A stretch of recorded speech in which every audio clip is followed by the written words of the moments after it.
আসসালামু আলাইকুম। তো আশা করি আপনারা সকলে ভালো আছেন। আলহামদুলিল্লাহ, আল্লাহ তাআলার রহমতে আমিও ভালো আছি। তো আজকে ভিডিওটা চালু করলাম আপাতত কিছু কথা বলার জন্য আর কি। তো জানি না যে আমার এই কথাগুলো আর কি কত মানুষের কাছে যাবে, কার উপকার হবে কি না তাও আমি জানি না। তো এই ভিডিওটা করার কারণ হলো, মনে করেন যে বর্তমান 2 থেকে 3 দিন ধরে প্রচুর পরিমাণ বৃষ্টি হইতাছে। তো বৃষ্টির কারণে মনে করেন আমি এইচএসসি পরীক্ষার্থী, বর্তমানে আমার পরীক্ষা চলমান। তো পরীক্ষা দেওয়া যাওয়ানোর সময় মনে করেন ভিজা যাইতে হয়, ভিজা আসতে হয়। তো ওই ভিজা শরীর নিয়ে পরীক্ষা দিতে হয়। তো তবুও আল্লাহর কাছে লাখ লাখ শুক্রিয়া যে আল্লাহ তাআলা আমাকে অনেক ভালো রাখছে। কারণ চট্টগ্রামের ওই দিক দিয়ে যে পরিমাণ অবস্থা খারাপ, যোগাযোগ ভিডিও আমার সামনে আসছে, মাইক দিয়ে ওরা মাইক মারতেছে, মুরিদের মাইক দিয়ে এলান করতেছে যে এরকমভাবে বলতেছে যে সবাই সবাইকে মাফ করে দেবেন, সবাই সবার জন্য দোয়া করবেন। তো বিশ্বাস করেন ভাই, এই কথাটা শোনার পরে আমার কলিজাটা ফাইটা গেছে। তো ওই দিক দিয়ে আমি চিন্তা করলাম যে আল্লাহ তাআলা আমাকে কতটুকু শান্তিতে রাখছে। আল্লাহ তাআলার কাছে লাখ লাখ শুক্রিয়া, আলহামদুলিল্লাহ। আল্লাহ তাআলা বহুত বহুত শান্তিতে রাখছে আমারে, আল্লাহর কাছে শুক্রিয়া এটাই। তো আমি বড় কোনো কন্টেন্ট ক্রিয়েটারও না, আমার পেজটাও বড় না, আমার ভিউ হয় না, আমার ফলোয়ার কিচ্ছু নাই। তবু এই ভিডিওটা করলাম কারণ কি, মনে করেন আমার এই ভিডিওটা মনে করেন 100 200 300 যতজন লোকের কাছে যায় আর কি। যদি কেউ কেউ এই জিনিসটা শুই না চট্টগ্রামবাসীদের পাশে দাঁড়ায়, তাহলে মনে করেন আল্লাহ তাহলে মনে করেন আমি নিজেকে একটু সবল মনে করব। যে একজন হোক 2জন হোক যার কাছে ভিডিওটা যাব, সে যদি মনে করেন কিছু সাহায্য করে তাহলে হয়তো ভালো হবে।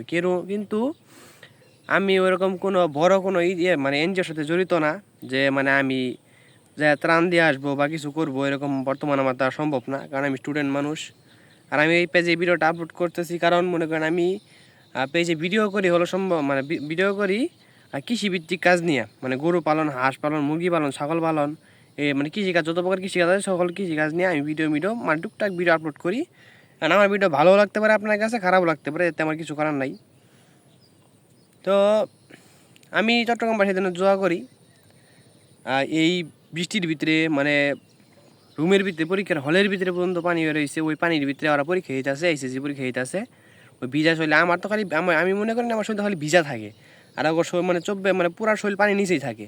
ওই উপরে থেকে খালি হাতটা বের করে কলম দিয়ে খালি পরীক্ষা দিতে আসে, এই পর্যন্ত এরকমভাবে ওরা পরীক্ষা দিতে আসে।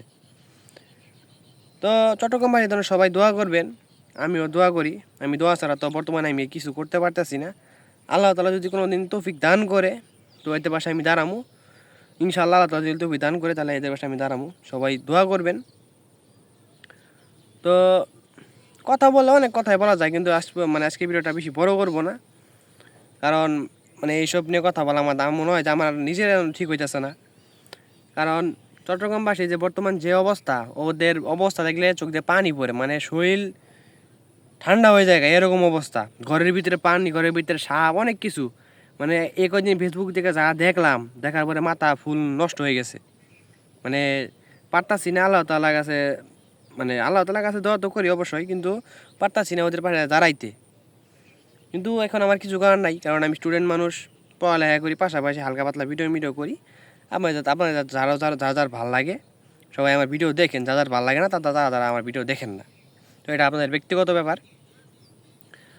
তো সবার কাছে একটাই কথা বললাম, সবার কাছে একটা কথাই বলবো যে আপনার যাদের সামর্থ্য আছে, আর যারা যাদের সামর্থ্য আছে আর কি, তারা চট্টগ্রামবাসী যারা বন্যা এলাকা বন্যা হয়েছে এরকম এলাকার পাশে যায়, পাশে লোকদের পাশে যায় আপনারা দাঁড়াবেন। আর আমার একটা সমস্যা আছে, মনে করেন আমি এই যে ভিডিওতে কথা বলতে গেলে আমার কথা মাঝে মধ্যে আটকে আসে। এটা আমার ফোনের একটা ব্যক্তিগত ফোনেরই সমস্যা, কারণ অত দামি ফোন আমার না, আর ফোনে ভিডিও করে তেমন একটা ভালো না। তো এর জন্য আমি সবার কাছে দুঃখ প্রার্থী করছি। তো যাই হোক, আজকে ভিডিওটা এই পর্যন্তই ছিল। সবাই চট্টগ্রাম জন্য দোয়া করবেন। চট্টগ্রাম বন্যা আক্রান্ত যে এলাকাগুলো আছে তাদের সবার জন্য দোয়া করবেন। যদি পারেন তাহলে সবাইকে সাহায্য করবেন। তো আজকে ভিডিওটা এই পর্যন্তই ছিল। সবাই আমার জন্য দোয়া করবেন, আমি যাতে একজন ভালো ছাত্র হতে পারি, প্লাস আমি যাতে একজন শিক্ষিত উদ্যোক্তা হতে পারি। তো সবাই আমার জন্য দোয়া করবেন। সবাই ভালো থাকবেন। আসসালামু আলাইকুম।